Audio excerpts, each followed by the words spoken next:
ಸಾವಿತ್ರಿ ಏನಮ್ಮ ಇದೆಲ್ಲ? ಇಷ್ಟೆಲ್ಲ ಆದ್ರೂ ನನಗೇನು ಗೊತ್ತೇ ಆಗ್ಲಿಲ್ವಾ? ಬೆಳಿಗ್ಗೆ ಎದ್ದಾಗ ವಿಷಯ ಗೊತ್ತಾಯ್ತು, ತಕ್ಷಣ ಓಡ್ ಬಂದೆ. ಏನಿದೆಲ್ಲ? ಅಣ್ಣನಿಗೆ ವಿಶ್ವ ಗುಂಡು ಹೊಡೆದ್ನ?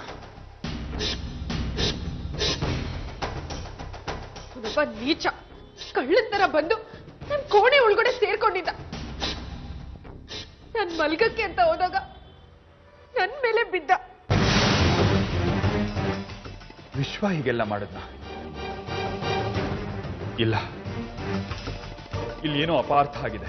ಅಣ್ಣ, ನಾನ್ ನಿಮ್ಮನ್ನ ತಂದೆ ಸ್ಥಾನದಲ್ಲಿ ನೋಡ್ತೀನಿ. ದಯವಿಟ್ಟು ಇನ್ಯಾವತ್ತೂ ಆ ವಿಶ್ವನ ಹೆಸರು ನನ್ ಮುಂದೆ ಎತ್ತಬೇಡಿ. ನಾನು ಯಾಕೆ ಇವ್ರ ಮಾತೊಪ್ಕೊಂಡೆ? ನಿನ್ನೆ ರಾತ್ರಿ ಇವ್ರು ಬಂದು ಪಿಸ್ತೂಲ್ ತಗೊಂಡು ಹೋಗಿದ್ದನ್ನು ನೋಡಿದೆ. ಆಮೇಲೆ ಸ್ವಲ್ಪ ಹೊತ್ತಾದ್ಮೇಲೆ ಭಾವ ಗುಂಡು ಹಾರಿಸಿದ್ರು. ಅರೆ ವಿಶ್ವನೂ ಗುಂಡು ಹಾರಿಸ್ತಾ ಅಲ್ವಾ? ಏನಾದ್ರೂ ಆಗ್ಲಿ, ಇದರಿಂದ ಇವ್ರ ದಾರಿಗೆ ಬಂದ್ರಲ್ಲ, ನಾನು ಪುಟ್ಟಿಗೆ ಇವ್ರ ಪ್ರೀತಿ ಸಿಗತ್ತೆ.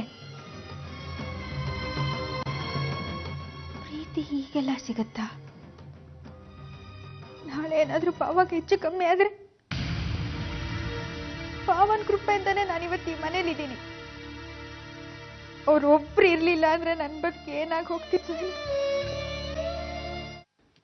ಇಲ್ಲ, ನಾನೇನಾದ್ರೂ ನಿಜ ಹೇಳಿದ್ರೆ ನನ್ನ ಮಗಳು ಅಪ್ಪನ ಮುಖ ನೋಡ್ದೇನೆ ಬೆಳಿಬೇಕಾಗತ್ತೆ.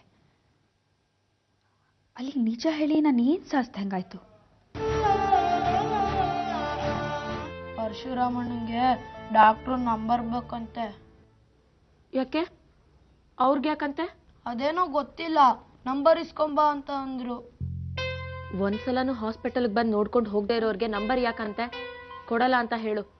ನೀವೆಲ್ಲ ಮನೆಗೆ ಬಂದ್ಬಿಟ್ಟಿದ್ದೀರಾ, ಅಲ್ಲಿ ಅಣ್ಣಂಗೆ ಏನಾದ್ರು ಹೆಚ್ಚು ಕಡಿಮೆ ಆದ್ರೆ ಏನ್ ಗತಿ? ಅದಕ್ಕೆ ನಂಬರ್ ತಗೊಂಬ ಅಂತ ಅಂದ್ರು ಅಕ್ಕ. ತಗೋ.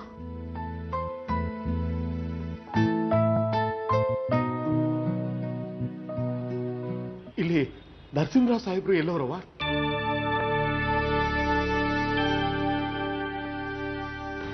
ಅಮ್ಮ,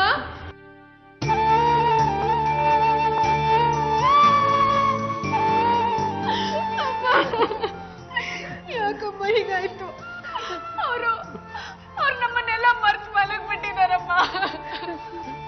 ಈ ವಿಷಯ ಕೇಳಿದ ತಕ್ಷಣ ಎದೆ ಓಡ್ದೋಯ್ತು ಕಣ್ಮಗ. ಹಂಗೆ ಓಡ್ ಬಂದ್ಬಿಟ್ಟು ಏನೂ ಆಗಕ್ಕಿಲ್ಲ, ಸರೋಯ್ತದೆ, ಸುಮ್ಕಿರು. ಕಣವ, ಸಾಹೇಬ್ರು ಹುಷಾರ್ ಹಾಗೆ ಆಗ್ತಾರೆ. ಪಾಪೆ ವಿಶ್ವ ಹಿಂಗೆಲ್ಲ ಮಾಡ್ತಾನೆ ಅಂತ ನಾನು ಅನ್ಕೊಂಡಿರ್ಲಿಲ್ಲಪ್ಪ. ನನ್ ಬದುಕಿಗೆ ಬೆಂಕಿ ಇಟ್ಬಿಟ್ಟ ಅವನು ನರಕಕ್ಕೆ ಹೋಗೋದು. ಅವ್ರಿಗೆ ಏನೂ ಆಗಲ್ಲ ಅಲ್ವಾ? ಏನೂ ಆಗಿಲ್ಲ. ಹುಷಾರಾಗ್ತಾರೆಮ್ಮ, ನೀವೇನು ಬೇಜಾರು ಮಾಡ್ಕೋಬೇಡಿ. ಅಮ್ಮ, ನಿಮ್ ಮಗಳ ಕಷ್ಟ ನೋಡಕ್ ಆಗ್ತಾ ಇಲ್ಲ. ಹಲೋ ಹಲೋ, ಡಾಕ್ಟರ್ ಗಿರಿಧರ್ ಅವರಾ? ಹೌದು, ಹೇಳಿ. ನಮಸ್ಕಾರ ಡಾಕ್ಟ್ರೇ. ನಾನು ಪರಶುರಾಮರಾವ್, ನರಸಿಂಹರಾವ್ ಇದಾರಲ್ಲ ಅವ್ರ ಬ್ರದರು.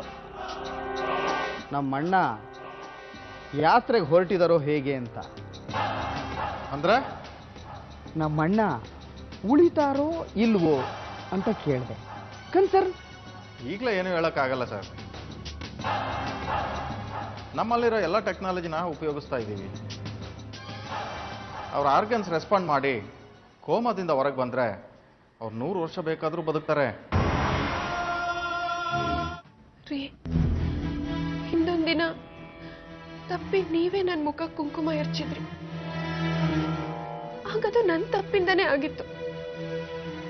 ಆದ್ರೆ ಅದೇ ಮುಂದೆ ನನ್ನ ಜೀವನ ಆಗುತ್ತೆ ಅಂತ ನನಗೆ ಕಲ್ಪನೆ ಕೂಡ ಇರಲಿಲ್ಲ. ನನ್ನ ಕುಂಕುಮ ಭಾಗ್ಯ ಶಾಶ್ವತವಾಗಿರ್ಲಿ.